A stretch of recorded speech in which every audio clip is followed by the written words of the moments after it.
Over the next few weeks, I toiled over the classified documents, sat through precise but contentious legal discussions, watched the interplay of personalities and issues, trying to help where I could. Within a week or two, I'd caught on to the rhythms of the work. By the end of my time as a fellow there, I actually wrote and signed a memorandum to the president. But I was very happy when Jim Lynn had insisted I return to OMB, for I really loved working for him. He was open, active, engaged. He had a kind of infectious enthusiasm that carried the whole team with him. My job was to work through the budget reviews and write or edit issue papers that described key decisions or elements of the president's budget. And there were critical decisions to be made, especially in the Great Society social programs, where OMB was working feverishly to rationalize and prioritize a hodgepodge of congressionally mandated assistance programs with overlapping purposes, mandates, and targets. We would then publish and distribute these along with the budget.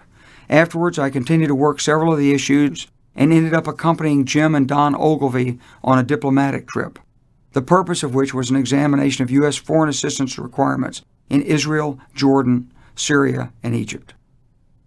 But I was still an Army officer, and that's where my heart was. In Jordan, we were met by Crown Prince Hassan and flown in 3 Alouette helicopters up the Jordan River Valley, then up the Yarmouk River to the Damascus-Amman Highway, and down to Amman. The land below us was dry and dusty, but 2,000 years earlier it had been rich in soil, and it served as Rome's granary. Hassan slung a machine gun over his shoulder as he left the helicopter. This was the Middle East in 1976. Given Jim's important position, we were well received everywhere. In Jerusalem, Prime Minister Isaac Rabin had us to a private dinner with his closest colleagues, Defense Minister Shimon Peres, Foreign Minister Yigal Allon, and Finance Minister Yeshua Rabinovitz. As the 7 of us sat around the table, the talk turned to military matters, and I had an important question to ask. Prime Minister, what would you say is the most important military lesson that you could pass on to a young officer? Rabin never even hesitated. He related his experience as a brigade commander in Jerusalem in 1948, when subordinate commanders in his unit wanted to pull out, how he had refused to do so, and how that determination eventually won the battle. Persistence, he said, that is the most important quality any military leader can have. The White House Fellowship had been a real learning experience in seeing from the top how our government operates. But I'd learned about America, too. On a trip to Boston, we'd seen the intellectual groundings of local and state government. It was a common perception that public servants on the government payroll are lazy bureaucrats, but that's not what I saw. Instead, I saw well-educated, innovative, highly principled local leaders engaged in political struggles with rights, property, taxes, education, issues that are every bit as engaging as my own profession's concern with the Soviet threat and how to deal with it. A White House Fellows trip to Africa reinforced my own sense of national privilege. In the rubble of Kinshasa, Congo, you could see the failure of decolonialization and the difficulty of transporting legal systems and the cultural outlook and political attitudes upon which they rest from one country to another stood out in stark relief. We fight our many problems in America, certainly, but we have various rings in which we can slug them out, and some pretty sizable and soft boxing gloves. Unlike that well-understood political structure, however, for most of the world, the fight was becoming a no-holds-barred, bare-fisted, or with weapons, and inside no ring. As the end of my year approached, Gert and I were happy with a pending assignment in Germany. It was time for me to return to the Army. We landed in Frankfurt, Germany late one night in August 1976 and ultimately got to our new assignment in Bamberg, Germany. I was the new S3, operations officer, the number 3 ranking officer in a tank battalion of 550 soldiers. But when I got there, I might as well have been back at Fort Knox, only this was 6 years later. There were some terrible stories running through the military community in Germany, stories of prejudice, drug abuse, criminal activity, and even murder. Some young officers were having a very difficult time coping with these conditions, while older officers were wary. It was an army struggling to face a new threat from the Soviets, but not at all recovered from the tragedy of Vietnam, or from the fallout that came out of an inequitable draft, and fixing it would be a work of decades, not just a couple of years. After 18 months in Bamberg, we were transferred to Belgium, where I was assigned to be the assistant executive officer and speechwriter for General Alexander M. Haig, Jr., the Supreme Allied Commander Europe. He was, in his own words, a force, and I watched in admiration as he worked the diplomatic and military channels in NATO and with the Pentagon, arguing for a strong defense and working to help shape an effective security policy. Over the year and a half in which I worked for him, he brought me gradually into his world, allowing me to see his perspectives on national strategy, the Middle East, the American political scene, and work with our NATO allies. I bounced my ideas in those areas off him, slowly firming up my own views and beliefs in the process. His war stories would hold my rapt attention. Stories about MacArthur, in whose orbit he'd been as a young officer, about Nixon and Ford, Vietnam and China, the Soviet Union and NATO, Israel and the Middle East. And these stories gave me critical grist for my own ideas.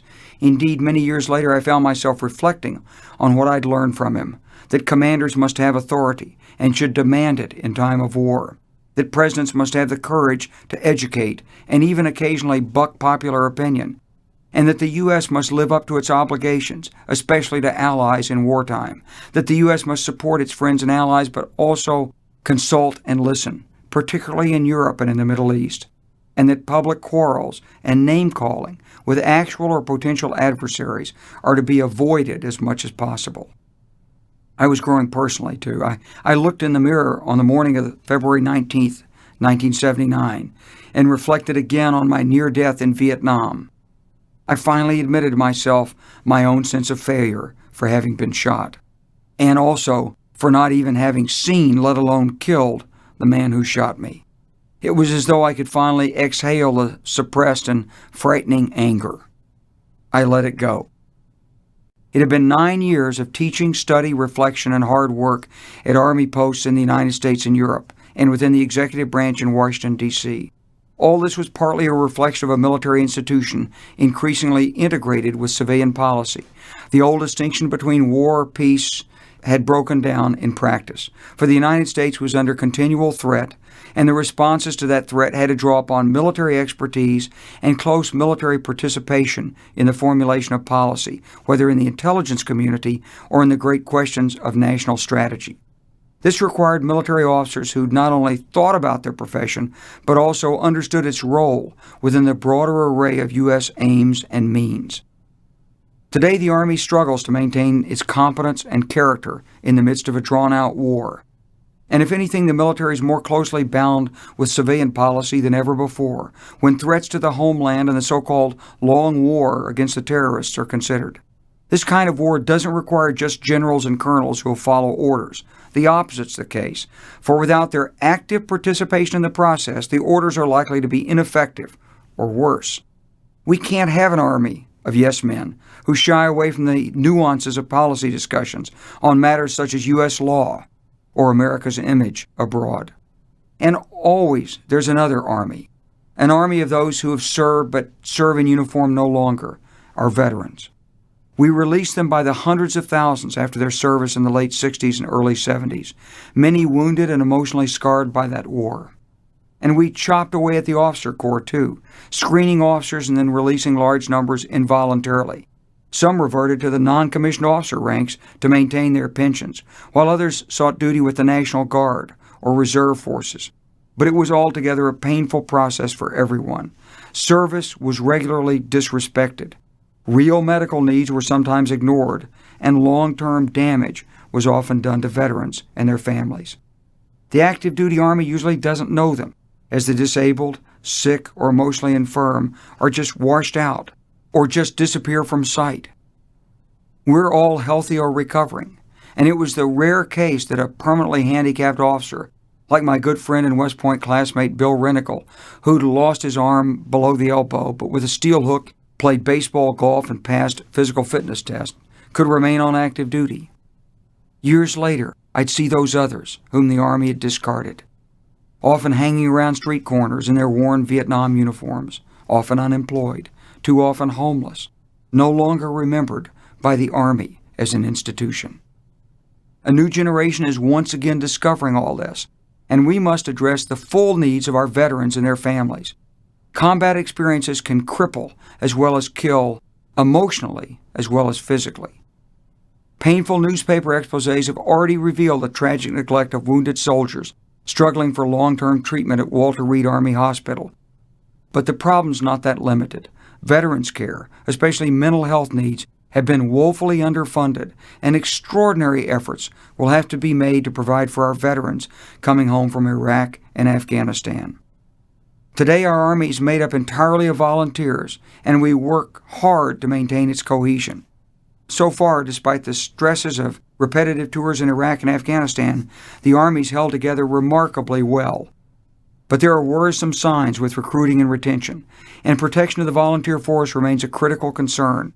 We simply need a much larger force to meet the demands placed on it, and we must face up to the needs of the Guard and Reserve elements, especially who, when they come home, face problems regaining employment and securing health insurance.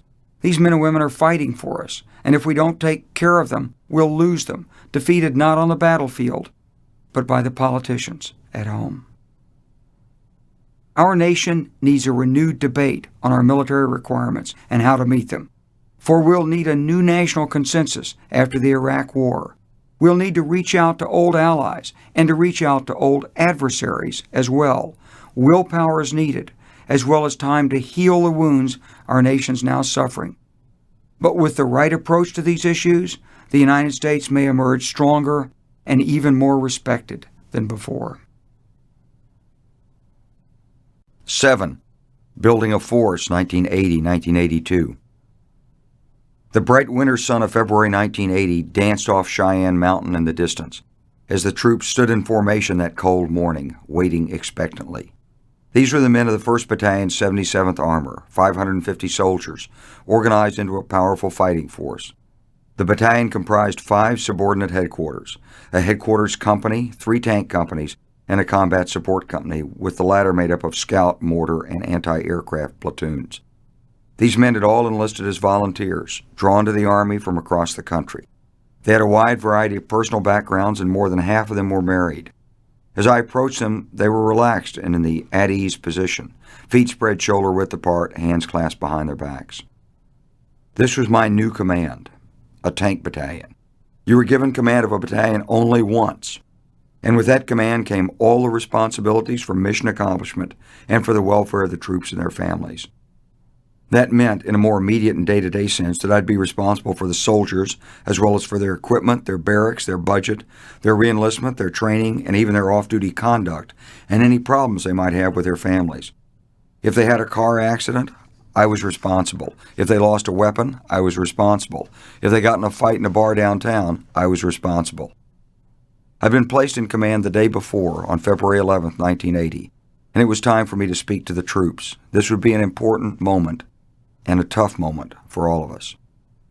There's an old saying in the Army that you'll never have more impact on your men than with what you convey in your first speech to them on your first day in command.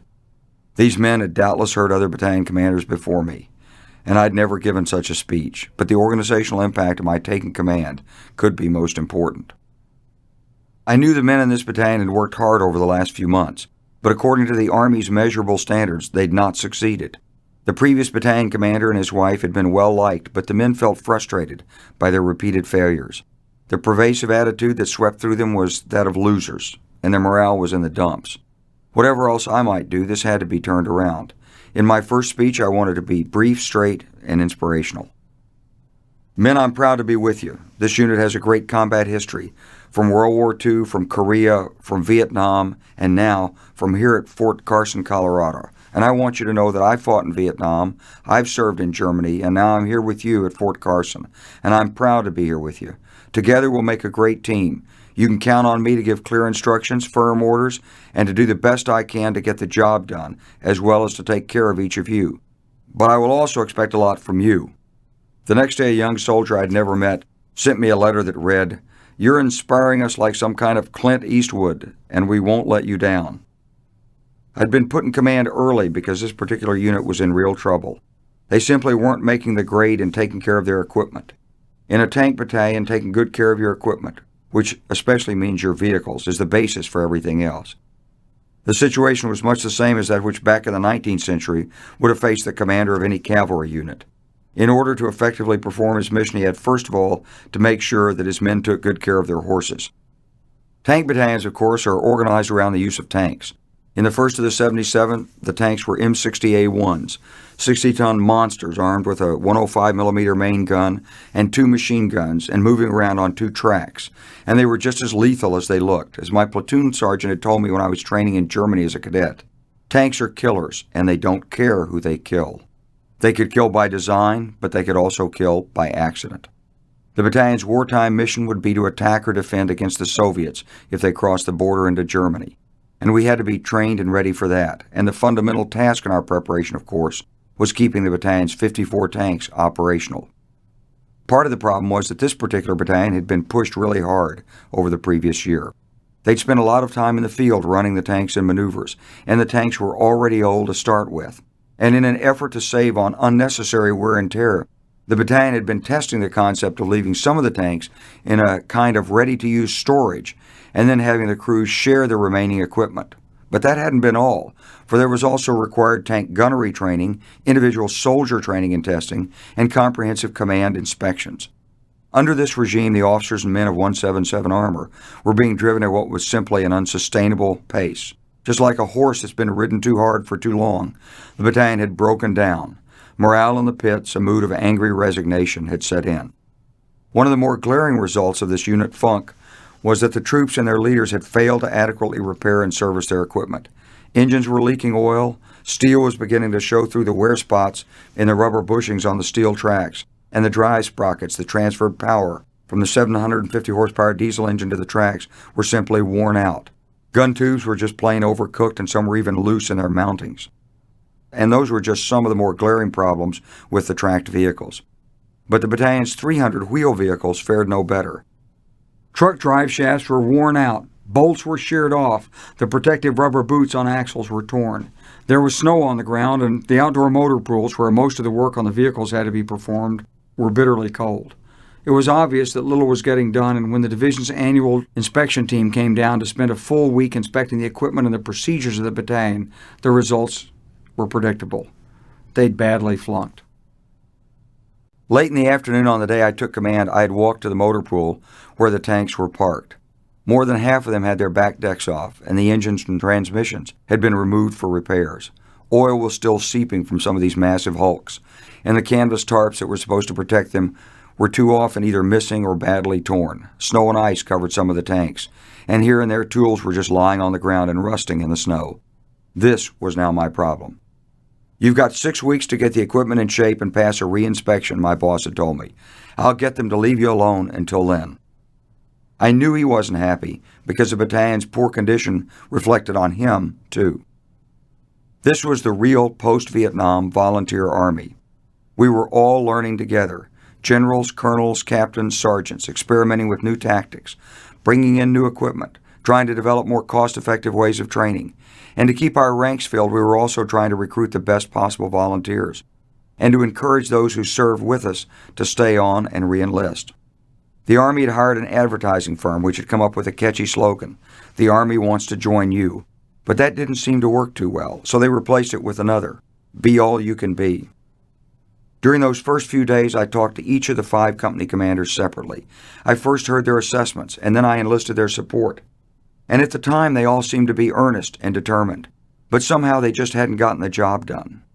I also heard a lot of remorse from them. "Sir, we let your predecessor down," one said candidly, "but we won't let you down." Leadership's about performance and competence. You have to deliver. Whether it was tank gunnery or maneuvers, I'd pretty much learned the hard way.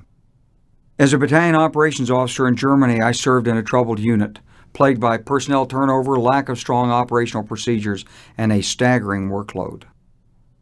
When the battalion in Germany wasn't training properly, we had to fix it. I wrote training tests for soldiers, supervised the company's training, and worked to coordinate training with a number of sister units. When it came time for our big maneuver tests, I'd had to create and brief the plans. When my crew and I almost failed tank gunnery qualifications, I'd had to really master the fine points of the equipment. As a brigade executive officer at Fort Carson, I once again worked with technical manuals and experienced technicians to master the equipment.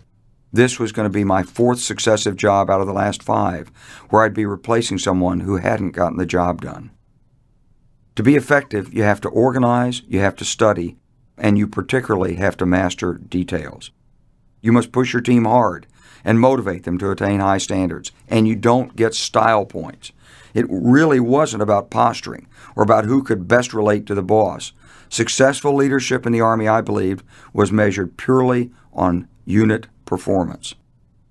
One of the first things I did in my battalion was to set up a system of equipment inspections and get a tight grip on subsequent repairs. After the crews and mechanics had checked their tanks, identified the faults, ordered the spares, I asked the commanders to check them again personally. Then after they were satisfied, they were to bring each tank to me, and we would inspect it together. I wanted them to really know the equipment. One evening I was with the A Company commander. He was a fine officer and had been one of the top cadets in his class at the academy. Together we crawled up the front slope of his tank, and I reached down into the telescope well with my arm, checking to see if the telescope was securely mounted. The telescope was a secondary sight for the tank, and it was held in place by a mounting bolt deep inside the well. As a young officer myself, I'd learned on the tank gunnery range that if it wasn't mounted securely, then that tank couldn't hold bore sight. In other words, you'd never hit a target because the telescope wouldn't remain aligned with the gun tube. This tank, sure enough, was missing the mounting bolt. Obviously, someone sometime had removed the telescope, and then because the bolt was hard to reach and hidden in the well, had simply neglected to put it back in and mount it correctly. I turned to the company commander. "Raleigh, do you know what a telescope wedge bolt is?" "No, sir." I had him stick his arm down and feel the hole and threads where the bolt belonged, then grip the telescope and watch it move in its mounting. It was loose. "Do you see?" I asked. "Sir, it'll never happen again. I promise you. The next time I bring this tank back here, I'll know how to check every component, and there won't be any mistakes." He was as good as his word. A few weeks later, he and his company, and the rest of the battalion, passed the reinspection with flying colors. I was really proud of them. They had mastered details. They could grip their units and make the wheels and gears work.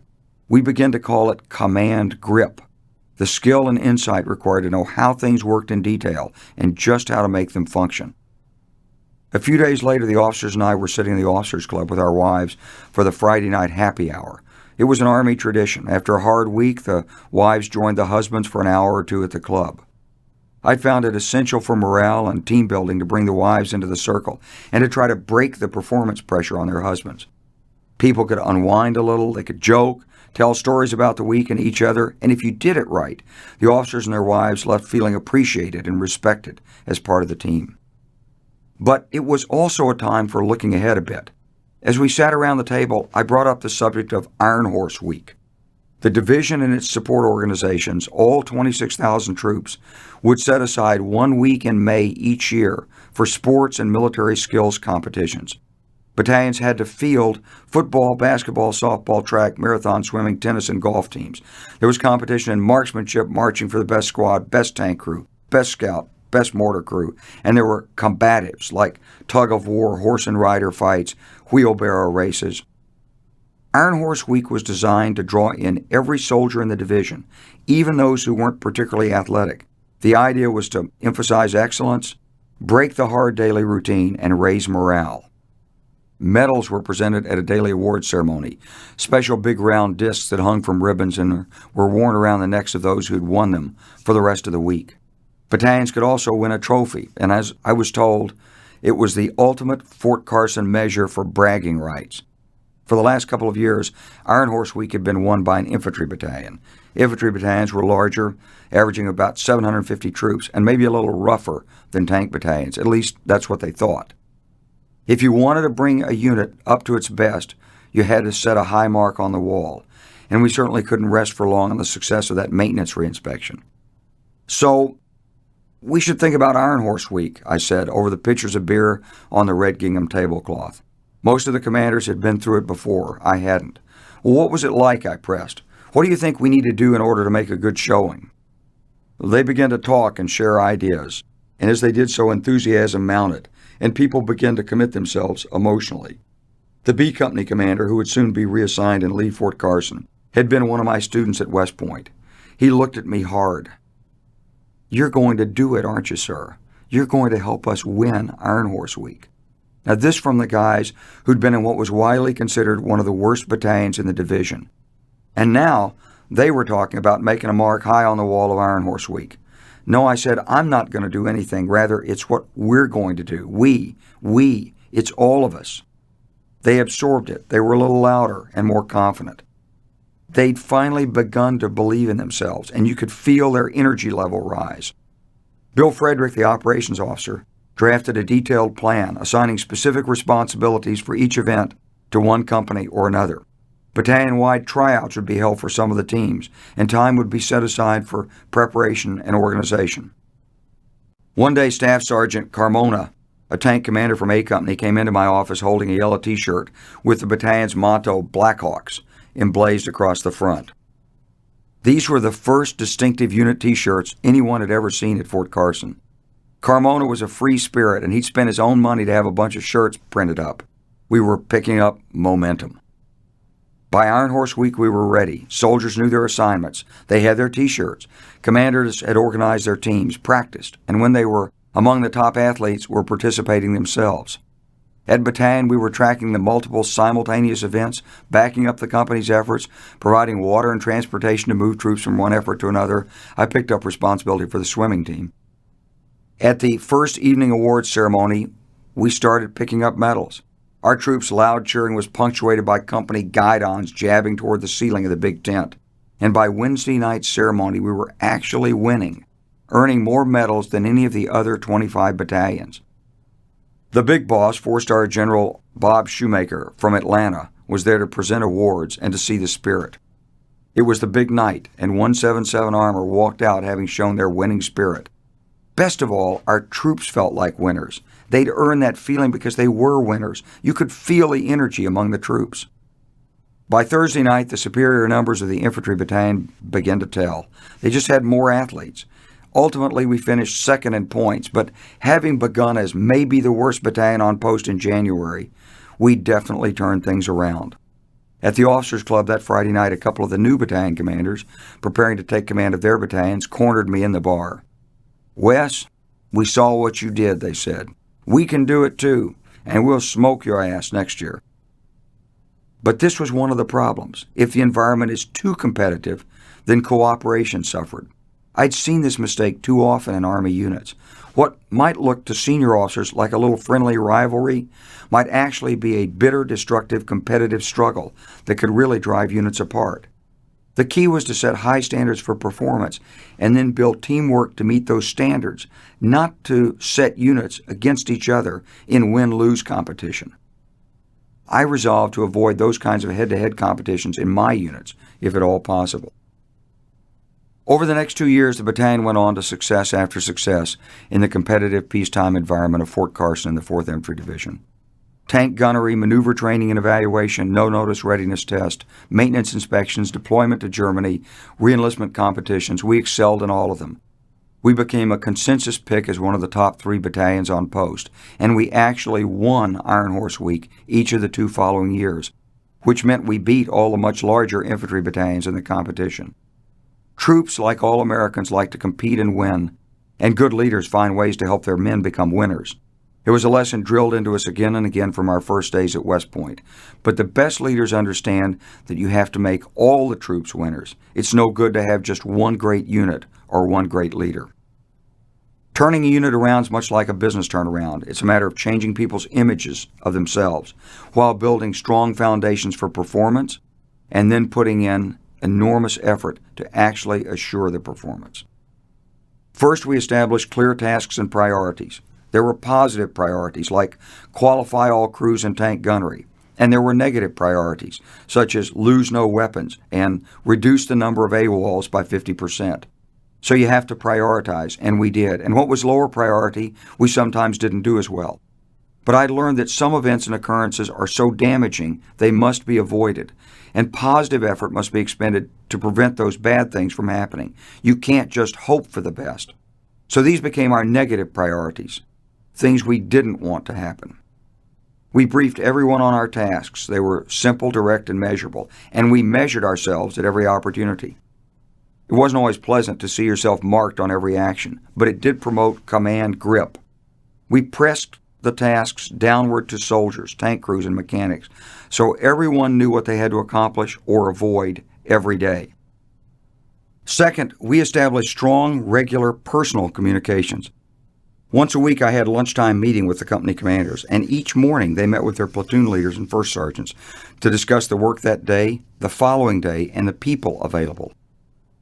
In the motor pool, every mechanic received assigned tasks twice a day, and a supervisor was responsible for those tasks. And all of this was done in a unit that was constantly moving in and out of the field, receiving new personnel at the rate of 25 to 40 per month, and on one occasion was deployed to Germany for 6 weeks. Third, we built a command climate where soldiers were important, with everything from best soldier programs and giving recognition to the outstanding soldier during a particular week, an Iron Horse week, to a lot of personal time listening to troops and taking their suggestions. And we worked hard to keep command energy, pep, and enthusiasm alive with these programs.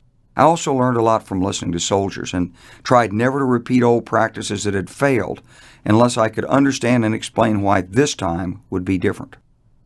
Across the Army, scores of battalion commanders like me were implementing similar programs, inspiring soldiers and leaders, and building stronger teams.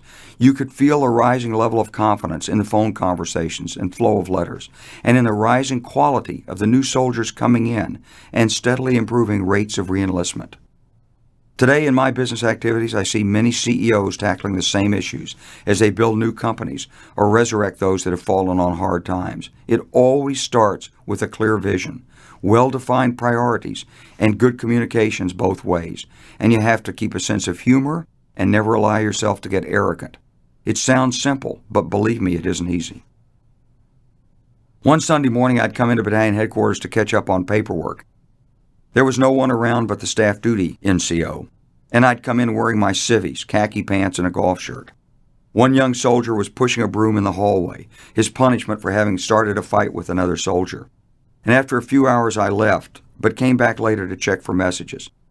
Inside the latrine, an unexpected one was scrawled in the freshly painted cubicle wall. Quote, "In civvies, Lieutenant Colonel Clark ain't shit," with an arrow pointing to the toilet. And that was true. The authority I carried was by virtue of the U.S. Army. It wasn't personal. We were all, in that respect, equal. It was a message I've never forgotten, and it served me well. Organizational leadership is the bread and butter of America's working culture. That's what has given us advantages, in business as well as in battle. It has to be studied, practiced, learned, and relearned. Each situation and each set of personalities is different, so the ability of the leader to learn, to observe and critique himself, to correct dysfunctional gestures, patterns, activities, and to create both a bond and a certain distance from his or her teammates is critical. But these skills are also eminently teachable, and there's probably no better learning laboratory for leadership than the armed forces, where men and women are placed in so many different stressful situations. We must maintain an active interchange between America's armed forces and our society, including the world of business. We should focus here on exchanging lessons learned, developing talent, and advancing the public interests. Our armed forces will, indeed they must, embody the broad values of America, particularly when they're deployed in foreign countries. But to effectively perform their duties, they need to be refreshed and modernized with the new concepts and developing technologies that will enable them to play their part in dealing with the constant challenges our nation faces. 8. Forging the Modern Army, 1982-1991. In midsummer 1982, I learned I'd been selected for promotion to colonel. Full colonel. I could barely believe my good fortune. Selected early for major, selected early for lieutenant colonel, and now I was selected for promotion to full colonel at the age of 37, the youngest and, so far as I could tell, about the most junior officer on the list. Little did I understand what I was about to face. By historical standards, of course, I wasn't so young, for in time of war, American officers of the past have often been promoted at a young age. George Armstrong Custer was promoted to brigadier general during the Civil War at the age of 23. But by contemporary standards, considering that the average age of the officers then promoted to colonel was in the early 40s, I was young, very young. Then, in what seemed to be a complete reversal of fortune, I was twice not selected for the next step up the ladder, which was to command a brigade. In the ways of the Army, you actually never learn why your name just isn't on the list. The first year of eligibility for the selection, I was studying at the National War College in Washington, D.C. Upon graduation in 1983, I was initially assigned to Headquarters Department of the Army, Office of the Deputy Chief of Staff for Operations and Plans. I'd be one of several hundred officers in that office. And then after the second look, in which I was considered but not selected to command a brigade, I was given an opportunity to go back to the field, or perhaps I should say that it was as close as I could get to the field as a colonel without commanding a brigade, and that was an assignment to the National Training Center at Fort Irwin, California. The post-Vietnam Army put a high premium on selfless service, meaning it did not want its officers looking first for their own glory, and it did not want them to use their troops to advance their own personal ambitions. But that was a bit tricky, as the Army did want its leaders to be ambitious for their troops and units, and it also wanted its leaders to seek opportunities for duty. It just never liked showboating. And in 1984, the National Training Center was about as far from showboating as you could get. NTC is a training area for Army units in California's Mojave Desert, uninhabited land on which hundreds of armored vehicles can maneuver together at the same time. Here they can stage war games in which a unit undergoing training can maneuver against an opposing force, or OPFOR, and truly test the skills they would need in time of war. This was the so-called high desert. Fort Irwin is 35 miles from the nearest town. Its training area is a land of rocky mountains, arid valleys, and dry lake beds, right on the edge of Death Valley. It's not an assignment for the weak. It was 113 degrees that day in August 1984 as we drove over the hill and saw Fort Irwin. Through the haze and dust along the two-lane road to the cantonment area, the buildings looked like dollhouses, a small cluster of civilization lost in miles and miles of ochre desert, sweltering creosote bushes, and stony, craggy mountains. We'd been there briefly 15 years earlier, and Gert knew exactly what we were getting into. The only difference was that we hadn't been there in the full afterburner blowout, sun-baked heat of summer. And that made everything from what we'd experienced earlier different, much different. The house trailer they had for us was air-conditioned, but the only other cool place on post was the beverage locker at the PX, as the post exchange was commonly known. Gert joked that she spent a lot of time looking at cases of Coca-Cola and 7-Up during the first couple of days. I was to be the commander of the operations group at the National Training Center. As an Army officer who valued above all else the training of soldiers in peacetime, this was my dream assignment, to run the training and evaluation system for the Army's new training center. I had 1,000 square miles of desert and 500 officers and non-commissioned officers to work with. Rotating through the training each year would be 14 brigades, each with 2 maneuver battalions and artillery and engineer units. That meant a package of about 4,000 troops would be arriving for unit training every 27 days. My job then was to plan the scenarios, oversee the most realistic live-fire training ever, direct observer-controller teams, create the lessons learned, and by constantly coordinating and implementing the entire process, to truly help build a fighting army. Colonel J. Hamby was in command of the 2,000 troops of the OPFOR. Organized like a Soviet motorized rifle regiment, OPFOR played the enemy that fought the visiting Blue Force units as they went through a National Training Center training cycle. Colonel Bill Merrill provided all the logistics support needed, and Colonel Frank Miller was the post chief of staff. We were 4 colonels, all working for the NTC commanding general, Brigadier General Ed Leland, and the National Training Center was just ramping up. Much of the system was still being improvised, and that meant I'd be there on the ground floor. As we drove onto the post, I couldn't wait to get started. This wasn't just about training a battalion or brigade. It was about training most of the Army's battalions and brigades. In other words, it was about training the Army. Over the next few days, I took stock of my new command. I had 3 lieutenant colonels, 28 majors, 102 captains, all of them previous company commanders, and about 400 lieutenants and non-commissioned officers. And bit by bit, their stories came out. Sir, I was told I had to either come here or retire. Sir, I'd been passed over for promotion, but they said if I came here, I might make it next time. Sir, I was told I wasn't good enough to teach at West Point or recruit or go to ROTC. Well, I knew how they felt. We all wanted a soldier, and here we had a great opportunity to do just that. Our soldiering was a key element in a rather complex program.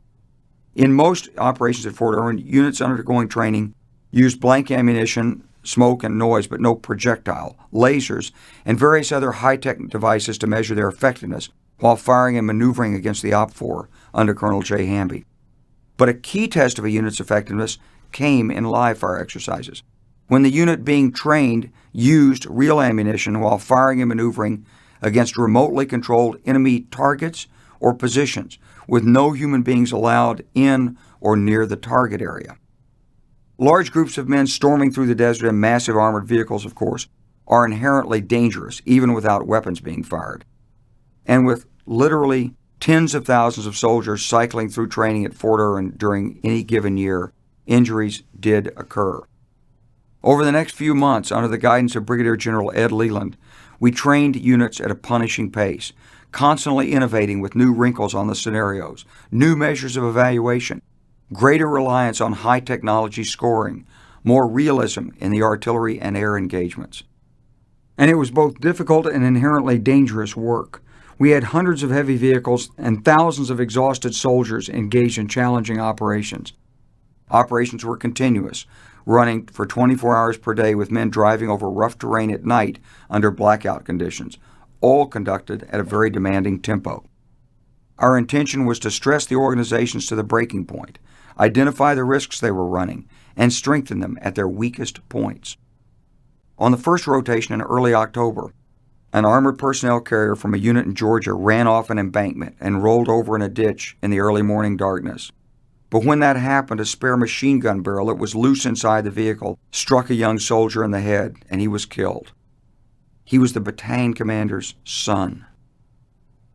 During the next rotation, a tank driver from a unit in Kansas set his brakes and climbed out to retrieve a map that had fallen off the fender. But the tank's brakes weren't fully set. They released, and the tank rolled forward and crushed the driver. He was 19 years old, married, with a child. During the third rotation, we had another bitter tragedy. The senior observer controller for the live fire team was Major Frank King, or Dragon 3. He was a great field leader, I thought. He juggled all the details, controlled his team, called for targets, evaluated the battalion task force, and he had a tremendous instinct for danger. Ed Leland and I usually accompanied these live fire attacks, each of us in his own Jeep, just to provide oversight and call a halt if anything went wrong. But so far this day, everything seemed to be going just fine. But as the next series of targets came up and the unit opened fire, something went wrong. As the forward tanks opened fire, so did either an armored personnel carrier, commonly referred to as a track, or an air defense track, not up front but several hundred meters back in the formation. Large caliber bullets, hundreds of them, spewed in several cones of fire toward the targets, the sounds merging with the deeper crack of the tank cannons. It was an impressive display of coordinated firepower. But what the gunners on one or more of those tracks couldn't see was the OC Jeep that was moving off to the left side of the lead platoon of tanks. They may have thought they were shooting a safe distance away from the tank platoon moving forward, but hidden from view by the rolling terrain was Major King in his Jeep. "Cease fire! Cease fire! Dragon 3 is hit!" Lieutenant Colonel Mac Johnson was riding in Frank's right seat of the Jeep, just reporting in for duty after completing his own battalion command tour to become the first of our battalion command experienced senior observer controllers. "Cease fire!" The ceasefire was immediately passed from the OC net to each of the radio nets in the battalion. Firing stopped immediately, and the vehicles halted. General Leland and I drove off the observation post to find Frank King. In the 3 or 4 minutes it took us to find him, other OCs had already driven over to him. I pulled up from behind and saw Frank's head tilted back, leaning against the seat. Mac was standing beside the Jeep, holding the radio handset, helping call in medevac. I jumped out and ran over to Frank, bumping into a captain who was turning away, sobbing. "He's dead. He's dead." Frank was dead.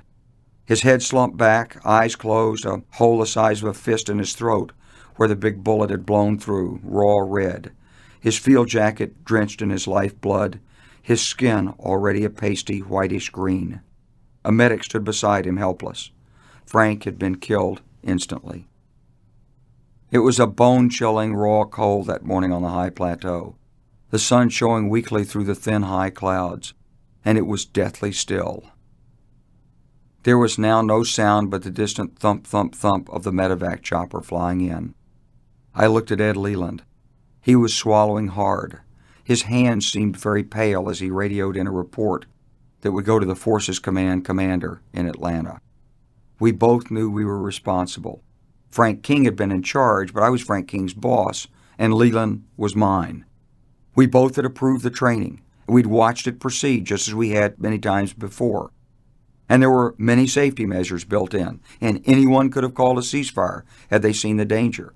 We could have halted the exercise, but we hadn't. I didn't know how Leland felt, but I felt a terrible sense of failure, of responsibility, of guilt, and of shame. Gert was at the hospital on base by the time Frank King was brought in, waiting to be with Frank's wife. Also, there was the OPFOR commander, Colonel J. Hamby's wife, Wanda, who was highly respected by everyone. The accident hit us hard, and Frank's loss was emotionally devastating to the entire community. The families knew it was difficult and dangerous work. Their men would be gone for days at a time, and then arrive back home dirty and exhausted from the extreme exposure. They knew the soldiers from the units that rotated through the training cycles were occasionally injured or even killed, but they hadn't realized the risks our own men took as well. After this tragedy, everyone's fear factor went way up. I counseled and consoled team members, and we reviewed procedures, examined details, strengthened safety measures, and double and triple checked each other. Slowly, we rebuilt the team's confidence and determination. We were able to restart live fire training a few days later. It was simply too important for the Army to give it up. In early February, Colonel J. Hamby was out before dawn inspecting positions on a freezing morning. He wanted to be sure his units were ready to meet the Blue Force, the unit that had rotated in for training. But driving in blackout conditions, the driver couldn't follow the rough terrain. He ran on the left side of the vehicle over a rock, and the Jeep flipped onto its side. Somehow Jay fell out and was crushed and pinned by the vehicle. The dust-off call came over the radio, and I got word to Gert. An hour or so later, Gert was in the hospital again with Wanda, but this time it was Wanda's husband who'd been lost. The peacetime Army wasn't supposed to be like this. We tightened down on discipline again. No loose equipment in vehicles, better maintenance checks, tougher safety briefings, more emphasis on leader responsibilities. On each subsequent effort, we found more ways to improve safety and reduce risks without compromising training. In fact, we found our actions not only improved safety, but also improved overall unit performance. The truth was the force that had come to Fort Irwin for training, the Blue Force, usually lost its battles with the opposing force, whose personnel were stationed there and went through this training repeatedly. The observer controllers were there watching each battle, monitoring preparations and planning, listening on the Blue Force's radio frequencies, and being assisted by analysts located miles away in an operations center who were themselves watching the battle unfold on TV and through telemetry. After each battle, the OCs assembled the units and sought to account for what had happened, thus helping the Blue Force improve its efficiency. This was all important, for we wanted to use the National Training Center to fix the Army. But if no Blue Force could defeat the OPFOR, that made us very uncomfortable. We continued the after-action review system, and we began to change the process in a very significant way. We were no longer measuring units by whether they conformed to the Army's fighting doctrine. Instead, we were asking what happened, why, and how can we do better. It was discovery learning, a collective pursuit of the truth. No war stories. We knew what happened, but we had to ask the units to help us discover the why. We promised them privacy. No comparisons would be made, but we demanded candor. It was a brutally honest process. Mistakes were uncovered, and commanders had to explain themselves in front of their teams. This required total candor, no cover-ups, no excuses. Why did you issue the order so late? Why didn't you rehearse clearing the obstacle? Why weren't the tanks bore-sighted? Each battalion fought 6 or 7 battles against the OPFOR, while brigade and division commanders often sat in on the after-action reviews.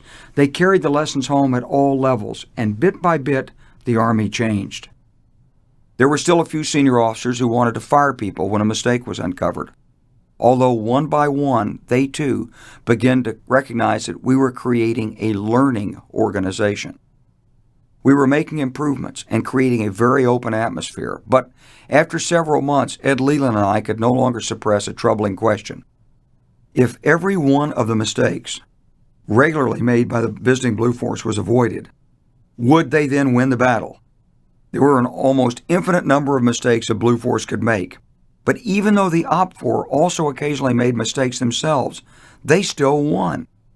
Why, we wondered, was that? What was it about the OPFOR? I watched one day as an OPFOR tank crew in battle came up out of their defensive position. The tank commander had a way of standing up in his turret and looking over the terrain while his vehicle was still concealed. When he saw that he could pull off an effective shot, he brought his tank over the rise and out of hiding, quickly aimed and took a shot, then backed down and disappeared into the terrain. The tank commander was intense, wanting most of all to win, to defeat this supposed enemy. And he was savvy. His tank knocked out several Blue Force tanks without being spotted. When it was time to pull back, he used smoke to cover the retreat. And then it hit me. Only soldiers win battles.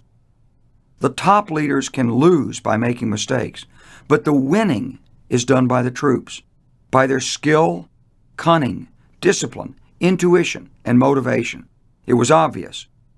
And like many other obvious but previously unseen factors, it was a bombshell in its implications. For we had clearly invested far too little in the most critical element on the battlefield, our soldiers. Not the commanders, but the soldiers. Commanders could lose a battle, but only soldiers could win. Ed Leland had seen the same thing. And soon General Leland and I began to present it to every visitor and in every briefing. And in no time, it was all over the Army. We had cracked the code. In order to win, focus on drills at the crew and platoon levels, again and again. You had to be better at the soldier, crew, and small unit level. You could lose a battle higher up, but you couldn't win one. For the Army, placing more emphasis on the individual soldier's skills, motivation, and discipline has been the key piece in building a better force. Over the years, we steadily increased the command focus on this level of the organization, even though it was the least glamorous and the most difficult. During the late 80s and early 90s, we made great strides, but unfortunately, it's taken the losses of Iraq to gain the budgetary priority needed to begin to adequately address all the needs of our soldiers. And as I reflected on our experience at the time, I realized that you usually only see the faults that you're looking for and only correct the mistakes that you've anticipated. Because we were all officers and senior NCOs, we were focused too much on fixing our own skill set. It was lucky intuition to recognize the overwhelming contribution of the individual soldiers, and because it cut across the grain of vested interests, such as the long-term institutional bias toward high-tech solutions at the expense of individual soldiering, it was even tougher to fix. Soon, though, Army leaders were putting in place a training center for light infantry forces. They began discussing their use of computer simulations to bring a similar training experience to the division and corps commanders, the 2- and 3-star generals who hadn't yet been tested in battle. And then, to my great relief, my name came out on the brigade command list in my 3rd year of eligibility. We left Fort Irwin in January 1986, but we left behind a much different organization and a much different training process than we'd found. We also left close friends we'd been through a lot together in the High Mojave. I went on to command a brigade of the 4th Infantry Division at Fort Carson, Colorado, where I had a chance to put into practice all that I'd learned and tried to teach at the National Training Center. We practiced tight discipline, taught a lot of officers' classes, and emphasized soldier skills. We took our training seriously, and our division commander, Jim Hall, and his assistant division commanders gave us the support and resources we needed. Because I'd previously commanded a battalion at Fort Carson, it was a bit like coming home for Gert and young Wes, as well as for me. Mom and Dad were living in Hot Springs, Arkansas, long retired and enjoying a small house on scenic Lake Hamilton. They would occasionally visit us on our assignments, and we tried to visit them at least once a year. But Mom wasn't doing well. She'd had her first heart attack when she was 64. Then at age 71, she had an operation for carotid artery disease, and some years later, she told me her legs just continued to ache. She was handling these things well, for she told me one day, "Wesley, you'd think at 78 I'd had a good long life, but nobody wants to stop. She and Dad couldn't make it to the brigade command ceremony in April 1986, and I couldn't make it home for Mother's Day in May. Then on Saturday, May 10th, Dad later told me, she was just arranging the Mother's Day flowers I'd sent her when she cried out and fell to the floor, dead of a massive heart attack. No one can love you the way your mother does, and you can't really love anyone else the way you love your mother. I still feel the pain of her death. But life has a way of pulling you forward. My son was swimming, playing on the lacrosse team, getting ready to graduate from high school. Gert enjoyed spending time with our colleagues and their families on post and living in Colorado once again. And then all too soon my brigade command was over. The Army Chief of Staff decided I would stay with the training effort and take over the fledgling effort to create a combat training center for division and corps commanders. The idea was to put the generals and their staffs under the same kind of pressure as lower units and produce training and learning effect at their levels of command, just as we had at battalion and brigade. The concept was to have observer controllers, an opposing force, realistic warfighting scenarios, and candid after-action reviews. Of course, there was at least one key difference. We had to resolve the combat not with real troops and lasers, but with some kind of war game simulation. It was simply impractical to deploy tens of thousands of troops just to train the division commander and his staff. And since I had helped develop the National Training Center, I was assigned to bring those lessons and procedures to this new effort. There was another difference. Generals liked losing even less than colonels did. Everyone warned me that there'd be resistance. This was a sensitive area, as senior officers, many for the first time, found themselves in a win-lose maneuver battle in a realistic scenario against an enemy force capable of defeating them. During this period, we trained and evaluated 12 divisions in one corps, and with every iteration the training became tougher, more realistic, and better evaluated. The Army Chief of Staff, General Carl Vono, was there for many of the after-action reviews, for this was his personal program, and the program moved forward. The Army had the tools to train, exercise, and really examine command and control of large formations and top-level leadership in preparation for war. Ideas and insights flooded out for new hardware, new procedures for decision-making, new emphasis in training and preparation. Vono's priority was well placed. And this was perhaps the final step in rebuilding the active duty Army after Vietnam. We converted from a draft to a volunteer force in which soldiers had to be inspired and motivated to stay in. We recognized that families weren't a nuisance but the essential backbone of the whole Army concept. They had to be respected, resourced, and listened to. We brought in new, up-to-date equipment. We revised our approach to warfare by recognizing that battles were won by soldiers, not by officers grease-penciling colored lines on map overlays. We changed organizational behavior significantly by creating a climate in which mistakes were recognized, admitted, and learned from, and we had built functional integrity into the force from the bottom, now all the way to the top. We reformed the Army by creating a change engine, in this case a simulation in which organizations were required to prove their mettle under realistic conditions. And the simulations were so realistic and so powerful that they became the focus of most of the organization's efforts. This process has applications far beyond the military. We need simulations like these throughout government to deal with urgent issues like homeland security, disaster relief, and non-military intervention in failed states. It's a growth market, but we must have leaders who are not afraid to push their teams hard, even to the extent of failing in the training scenario, in order to gain the needed lessons. We should be modeling disasters in coastal cities, for example, and then bringing together all the teams responsible for mitigation and causing them to play it out and implement lessons learned. We might have prevented Katrina's most severe consequences had we done so. Or we could model economic and legal development in Africa, for example, showing how changes in private property laws or national taxation policies can impact years later, and working with leaders in those countries to help them understand the implications of their choices or their failure to make choices. For the Army itself, these efforts provided a true reform in organizational climate and focus. All of our top leaders have now grown up through the Combat Training Center process of tough missions, an opposing force, a realistic environment, after-action reviews, and candor. But in large organizations, I discovered you need a kind of continuing revolution.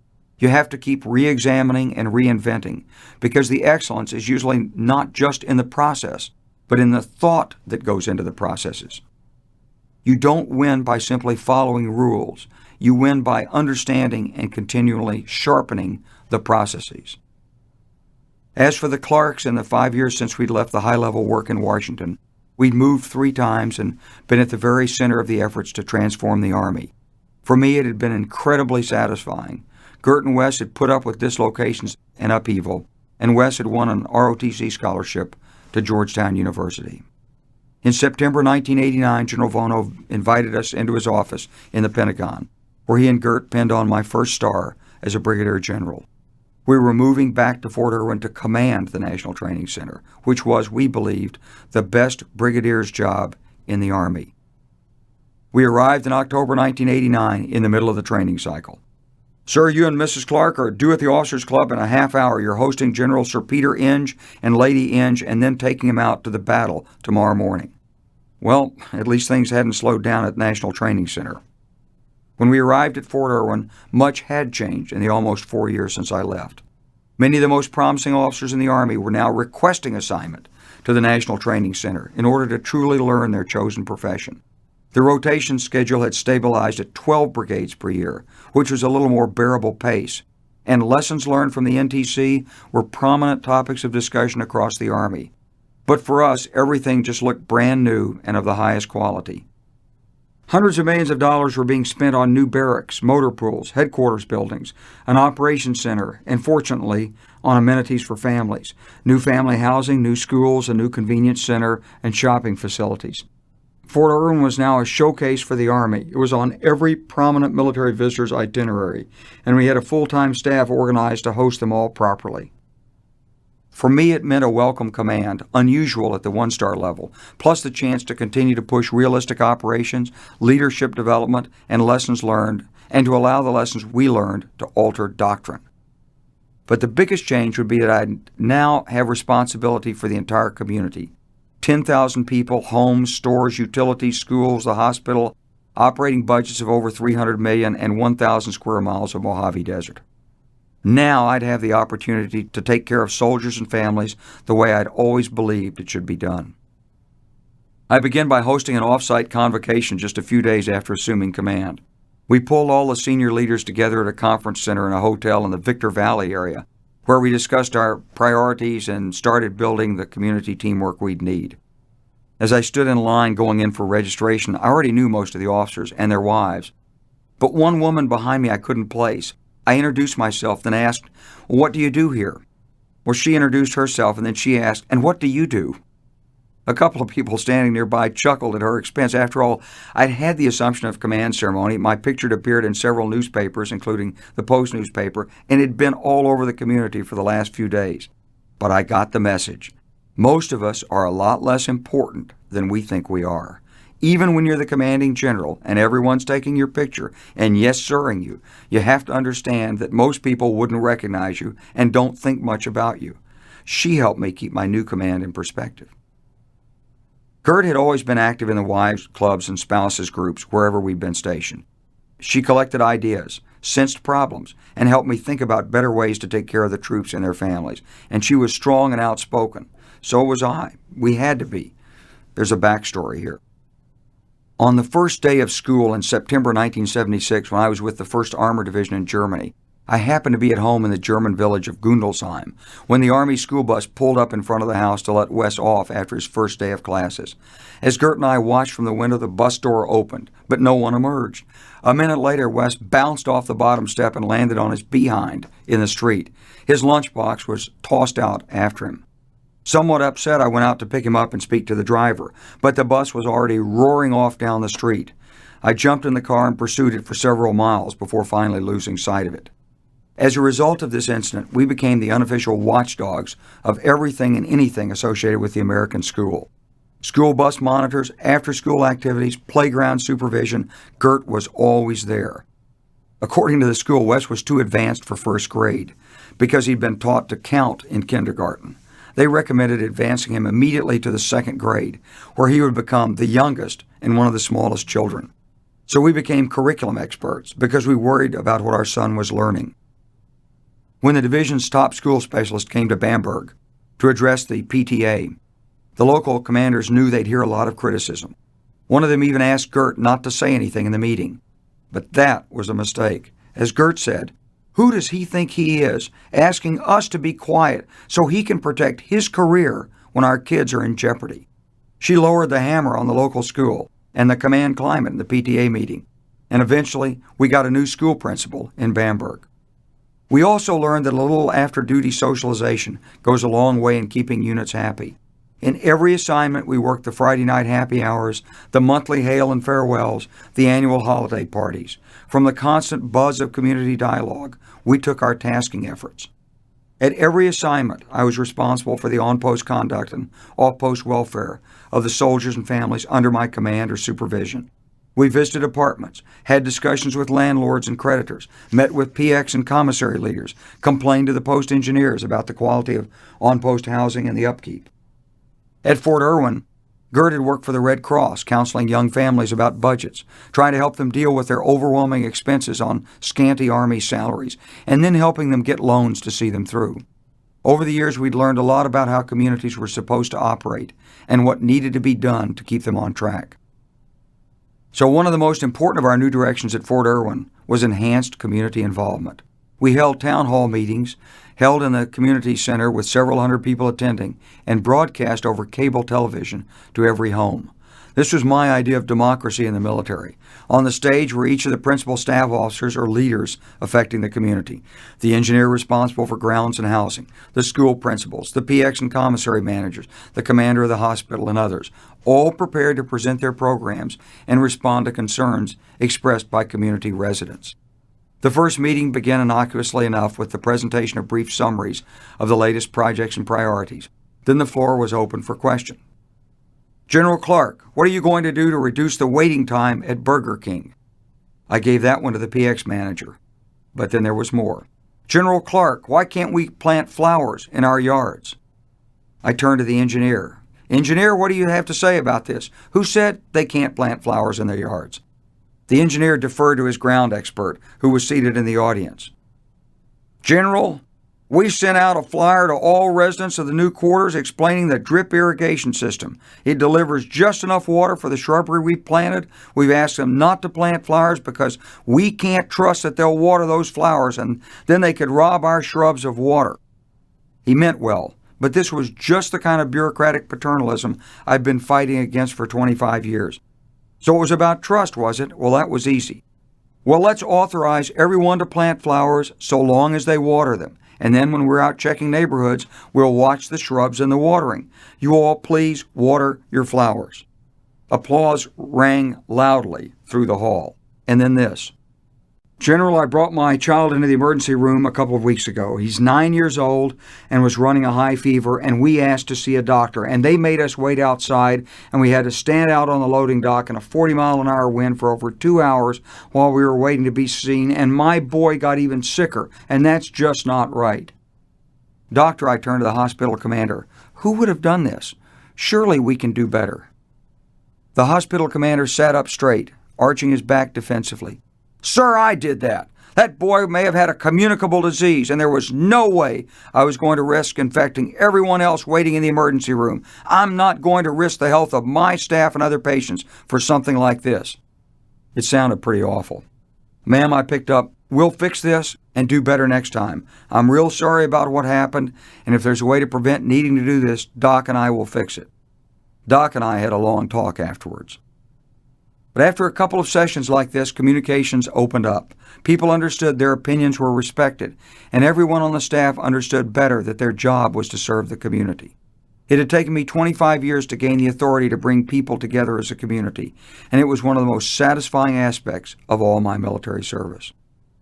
Then it became a matter of solidifying the vision that was emerging, soliciting good ideas, generating greater community commitment to the schools and activities, and presenting this more engaged, dynamic community to our senior leaders, including those in Congress, so that it could become more fully funded. It was not long after I took command that Saddam Hussein's Iraqi forces invaded Kuwait. Word ricocheted through the Army that a deterrent force might be sent to Saudi Arabia, and my boss at Forces Command in Atlanta, General Ed Burba, happened to be out with us observing the training. Sir, if we do send forces, I'd sure like to find a way to help. I'd love to go. I was wheedling.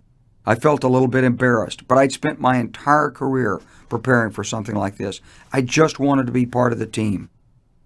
Wes, it's probably not going to happen, he said. If we need you, we'll call. You've got a very important job right here. A few days later, though, the first troops deployed. I then found myself having to relay General Burba's refrain to dozens of others who came to me requesting to be sent on Operation Desert Shield. During the next few weeks, we did some important work. We were building replicas of the Iraqi fortifications and obstacles, planning and practicing how to attack. We created an Iraqi threat. We let the 1st Infantry Division practice against it before they deployed to Saudi Arabia. We experimented with mine plows and dozers, even flying B-52 bombers over the minefields we'd emplaced to mimic those of the Iraqis and dropping bombs to blow them up. We made TV tapes of the techniques, showing how best to attack the fortified positions, and traveled to Saudi Arabia for a 4-day troop visit in early December to brief our findings to the force preparing for the invasion. It was all we could do to help. Not that it was easy. The Army, my Army, the Armored Force, was going to war. I and my key leaders, Jim Wilson, commanding the Operations Group, and Pat O'Neill, commanding the OPFOR, were going back to California. The only thing worse than being in war, I figured, was to have the Army go to war and not be there to help. For the troops and families at NTC, the Gulf War brought an exhausting, frightening few months. A few soldiers had been pulled out and sent to war, but most of us had just worked 7 days a week trying to train and certify forces here, while the families anxiously monitored the foreboding news broadcasts and worried about what the future might hold. But by May 1991, the peacetime training schedule was in full swing again. There were new commanders and troops that had not gone to Kuwait who had to be trained. And then there was training of the units when they returned and cleaned up, too. The National Training Center had become one of the great engines driving the Army. Gradually, the Army returned to normal, and we resumed the grinding rotation schedule, determined to continue to help shape the Army. Our work to support and care for families wasn't unique, and leaders all over the Army pulled together to help it become more and more of a family institution. The men and women we want to serve value their families and their children's educations more than they value the next pay raise, and so it's made eminent good sense to dedicate resources to the family side. From the outside, the armed forces may appear to be all about weapons and orders and discipline, but from the inside, it's very much a community, and the best of our leaders do all they can to make it more like this. There may be no elections, but if they're good leaders, they're campaigning hard for the understanding and support of the families, as well as the troops themselves. In America and in the armed forces, people don't follow authority blindly. Rather, they have questions, see problems, they have suggestions. Better listening by leaders not only makes the institutions better, but also makes it more appealing to the higher quality people we want within the service. Especially now, in the midst of major combat commitments of the past several years, America's military families need to be listened to and supported, and better listening encourages more initiatives from the families themselves. Promoting families extends across a broad range of efforts that includes the provision of larger, more modern military housing, customer-friendly hours at the post exchange and commissary. It means schools that really take an interest in the kids and in their parents, and a predictable duty schedule for the soldier that avoids last-minute deployments or unexpected weekend duty. It calls for a robust, proactive medical system, adequate pay and allowances, and assistance in helping military spouses find meaningful employment.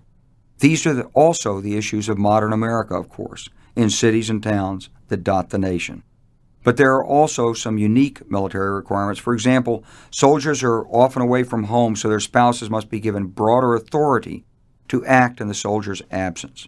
Most children never quite understand the military family member's absence, especially when a parent's sent to war. And this makes the children a little more emotionally vulnerable in school, and it enormously raises the stress on the spouse who stayed home. Families need information, reassurance, and support. And unlike many non-military families, they're often far away from their friends and relatives who could provide a safety net. This makes every kind of family problem more difficult. And when soldiers return from war zones, they're often highly stressed and face a welter of uncontrollable, unpleasant images and emotions. Post-traumatic stress disease now afflicts about 1/3 of the returnees from Iraq and Afghanistan. They need continuing professional help.